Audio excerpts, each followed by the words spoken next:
Il était plus qu'un musicien. Il était une voix, un cri, une douleur brute qu'on n'avait jamais vraiment osé mettre en musique de cette façon. Lui, c'est Kurt Cobain, le visage inoubliable de Nirvana, l'icône grunge qui, en seulement quelques années, a retourné le monde de la musique comme une crêpe, avant de s'éteindre tragiquement, à seulement 27 ans. Aujourd'hui, on va plonger dans l'histoire de cet artiste écorché vif pour comprendre l'homme derrière le mythe. Accrochez-vous, on part sur les traces de Kurt Cobain. Pour comprendre la fin de l'histoire, il faut toujours revenir au début. Nous sommes le 20 février 1967 à Aberdeen, une petite ville industrielle un peu grise de l'État de Washington. C'est là que naît Kurt Donald Cobain. Ses premières années sont plutôt heureuses, mais tout bascule quand il a 9 ans. Ses parents divorcent. Pour le jeune Kurt, c'est un véritable séisme, une blessure profonde, une fissure qui ne se refermera jamais vraiment. Il devient plus introverti, il se réfugie dans ses dessins, commence à gratter quelques notes de guitare. Il cherche un exutoire, un moyen de crier ce qu'il ressent sans avoir à parler. L'adolescence arrive, et avec elle, le rejet du conformisme ambiant. Kurt ne se sent à sa place nulle part. Il est ce gamin un peu à part, sensible, qui observe le monde avec une lucidité douloureuse. Et puis, il découvre le punk rock. C'est la révélation. Des groupes comme les Sex Pistols, les Melvins, ou plus tard les Pixies, lui parlent directement. C'est une musique brute, sans fioriture, qui ne cherche pas à plaire. C'est exactement ce qu'il a au fond de lui. Il trouve enfin un langage pour exprimer sa colère et sa mélancolie. La musique n'est plus un simple passe-temps, elle devient une nécessité vitale. C'est avec cette urgence de créer qu'en 1987, il fonde un groupe avec son ami Krist Novoselic, un bassiste tout aussi passionné. Après plusieurs changements de batteur et de nom, il se fixe sur Nirvana, un nom ironique, presque une blague, pour un groupe dont la musique est tout sauf paisible. Le son Nirvana commence à prendre forme. Un mélange unique de mélodies pop accrocheuses héritées des Beatles, qu'il adore, et de l'énergie brute et saturée du punk et du hard rock. C'est ce contraste, cette dynamique, calme, explosion, qui deviendra leur marque de fabrique. Ils écument les petites salles, les bars miteuses de la région de Seattle. Ils galèrent, mais ils y croient. En 1989, ils sortent leur premier album, Bleach, sur le label indépendant Sub Pop. C'est un album brut, lourd, enregistré avec très peu de moyens, mais qui contient déjà l'ADN de ce qui va suivre. Le groupe tourne beaucoup, se forge une réputation sur scène. Et puis, en 1990, un certain Dave Grohl, batteur surpuissant et solaire, rejoint le groupe. L'alchimie est immédiate. Le trio légendaire est enfin formé. Ils ne le savent pas encore, mais ils sont sur le point de déclencher un tremblement de terre musical qui va secouer la planète entière. Et le tremblement de terre arrive en septembre 1991. Son nom, Nevermind. Dès les premières secondes de Smells Like Teen Spirit, avec ce riff de guitare devenu iconique, le monde de la musique bascule. L'album est une déflagration. Il prend la première place des classements partout dans le monde, détrônant des géants comme Michael Jackson. Du jour au lendemain, Nirvana passe des petits clubs au stade. Et Kurt Cobain, ce jeune homme timide et angoissé d'Aberdeen, devient, malgré lui, le porte-parole de toute une génération. La génération X. Des jeunes qui se sentent perdus, désabusés par la société de consommation des années 80 et qui trouvent dans la voix éraillée de Kurt un écho à leur propre mal-être. Le grunge, cette scène de Seattle, qui était jusqu'alors underground, explose à la face du monde.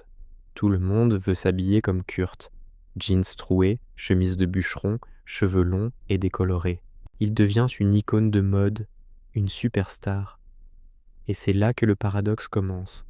Car cette célébrité, cette adoration, Kurt la déteste. Il la rejette de toutes ses forces. Il ne voulait pas être une idole, Il voulait juste faire de la musique, être compris, pas être mis sur un piédestal. Cette pression médiatique constante devient un véritable fardeau. Il se sent comme un imposteur, un produit marketing, tout ce qu'il a toujours méprisé.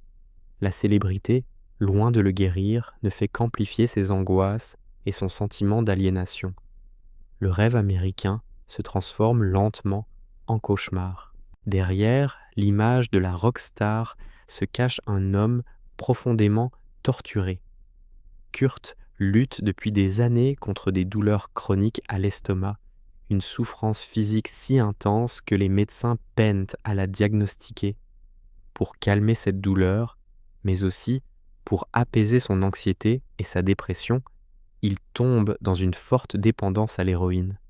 C'est un cercle vicieux infernal.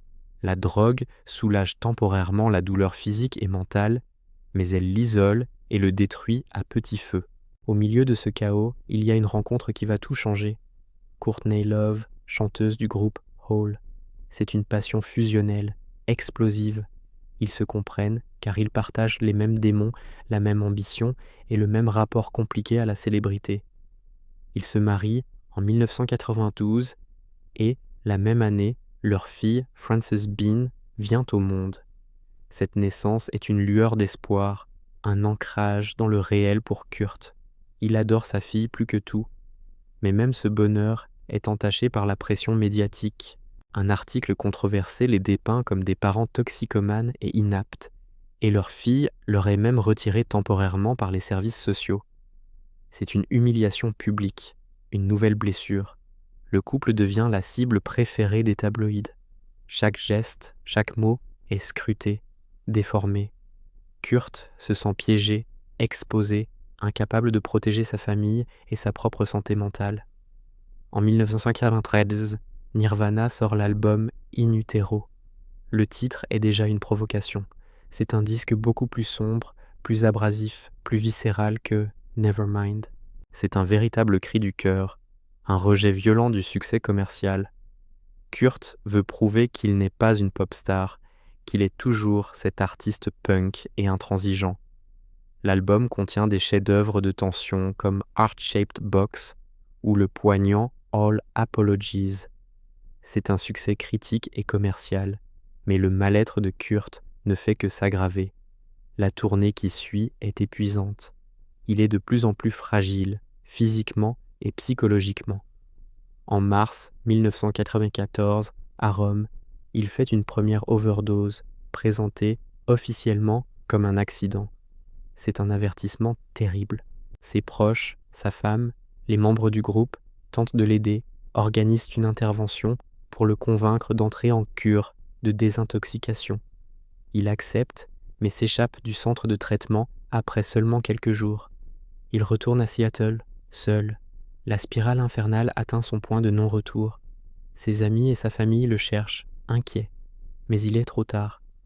Le 8 avril 1994, un électricien découvre le corps de Kurt Cobain dans la serre de sa maison à Seattle. La nouvelle tombe comme un couperet et plonge le monde dans la stupeur. Il est décédé depuis 3 jours.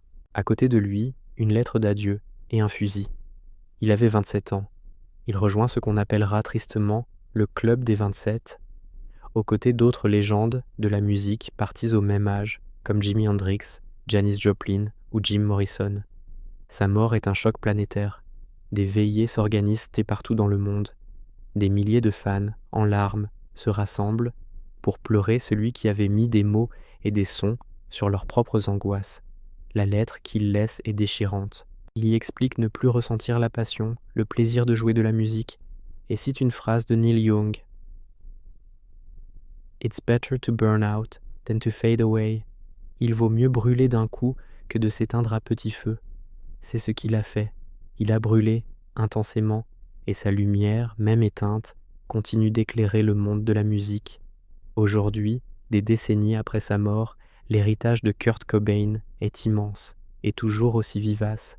Son influence dépasse largement le cadre du grunge.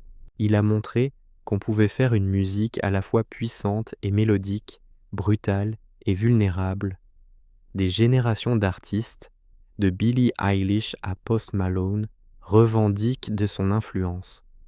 Mais au-delà de la musique, c'est ce qu'il représentait qui continue de résonner, cette sincérité absolue, ce refus de l'hypocrisie et des compromis, cette façon de transformer sa souffrance en art universel.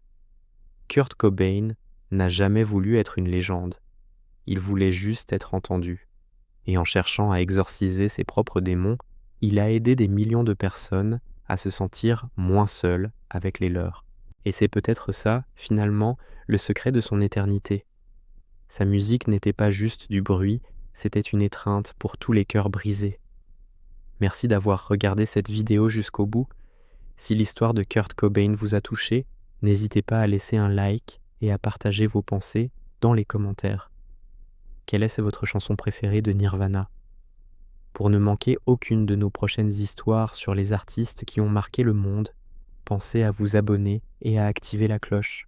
C'est le meilleur moyen de soutenir notre travail. Prenez soin de vous et à très bientôt.